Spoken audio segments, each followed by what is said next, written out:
নমস্কার বন্ধুরা, আমি রাহুল। আপনারা দেখছেন দুই বন্ধু রান্নাঘর। আজকে আমরা তৈরি করব লাল লাল ঝাল ঝাল পনিরের ঝাল।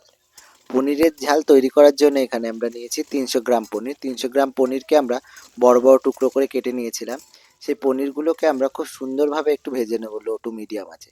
খুব বেশি ভাজবো না, হালকাই ভাজবো। এক পিঠ একটু লালচে লালচে হলেই এবার আমরা পনিরগুলো তুলে নেব।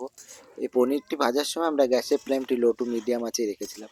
দেখতেই পাচ্ছেন পনিরগুলো আমাদের একটু একটু লালচে লালচে হয়ে গেছে। এবার আমরা পনিরগুলোকে নামিয়ে নেব। পনিরগুলো আমাদের নামানো হয়ে গেলে পনিরগুলোতে আমরা একটু জল দিয়ে রেখে দেবো। পনিরগুলো জলের মধ্যে রাখলে পনিরগুলো খুব সফট এবং নরম থাকে। পনির আমাদের নামানো হয়ে গেছে। এবার আমরা এই যে কড়াইতে যে পনির ভাজা তেলটি ছিল ওই তেলেই রান্না করব। প্রথমে ফোড়ন হিসেবে আমরা দিয়ে দিলাম একটা শুকনো লঙ্কা আর কিছু পরিমাণে গোটা জিরে। এরপরে আমরা দিয়ে দিচ্ছি একে একে কাঁচা লঙ্কা বাটা, আদা বাটা, টমেটোর পেস্ট।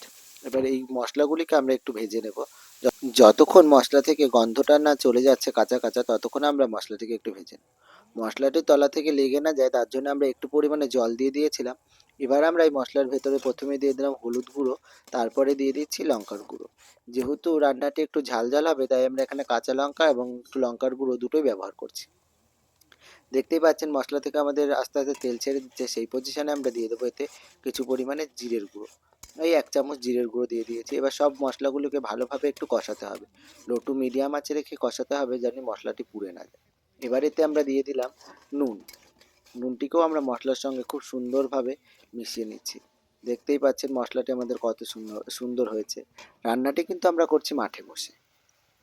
দেখতেই পাচ্ছেন মশলা থেকে আমাদের একদম তেল ছেড়ে দিয়েছে। এবার আমরা এতে দিয়ে দিলাম স্বাদের জন্য খুবই সামান্য পরিমাণে চিনি, খুব বেশি চিনি না আর বেশি না। আর এই মিনিট 1-1.5 মিনিট মতো মশলাটিকে কষিয়ে নিতে হবে লো টু মিডিয়াম আছে, তাহলেই মশলাটি রেডি হয়ে যাবে। দেখতেই পাচ্ছেন মশলাটি আমাদের কতটা না সুন্দর হয়েছে। এবার আমরা এই মশলার ভেতর জল দিয়ে দেবো। সেই পনিরের ভেতরে আমরা যে জলটি দিয়েছিলাম সেই জলটি ব্যবহার করবো। সব জল দেবো না, এখানে আমরা তার থেকে কিছুটা পরিমাণে জল দেবো। মশলার সঙ্গে জলটিকে আমরা খুব সুন্দরভাবে মিশিয়ে নিলাম। এবার আমরা গ্যাসের ফ্লেমটিকে একটু বাড়িয়ে দেব। বাড়িয়ে মশলাটিকে আমরা একটু ফুটিয়ে নিলেই তৈরি হয়ে যাবে আমাদের পনিরের ঝাল।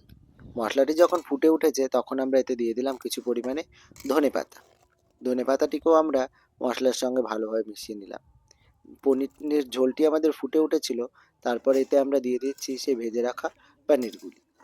পনিরটি দেবার পরে খুব বেশি ফোটাবেন না, তাহলে পনিরটি ভেতর থেকে একটা শক্ত শক্ত ভাব এসে যেতে পারে।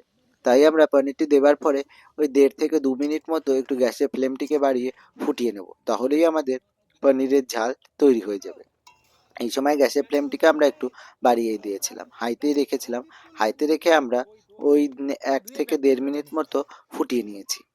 ফাইনালি আমাদের পনিরের ঝাল তৈরি হয়ে গেছে। দেখতেই পাচ্ছেন লাল লাল ঝাল ঝাল পনিরের ঝাল আমাদের তৈরি হয়ে গেছে। এবার এটিকে আমরা নামিয়ে নেব। গরম গরম ভাতের সঙ্গে যদি এই পনিরের ঝাল রেসিপিটি থাকে তাহলে আর কিছু লাগবেই না। ফাইনালি আমাদের পনিরের ঝাল রেসিপি তৈরি হয়ে গেছে। এই রেসিপিটি কার কেমন লাগলো অবশ্যই আমাদের কমেন্ট করে আপনারা জানাবেন কিন্তু।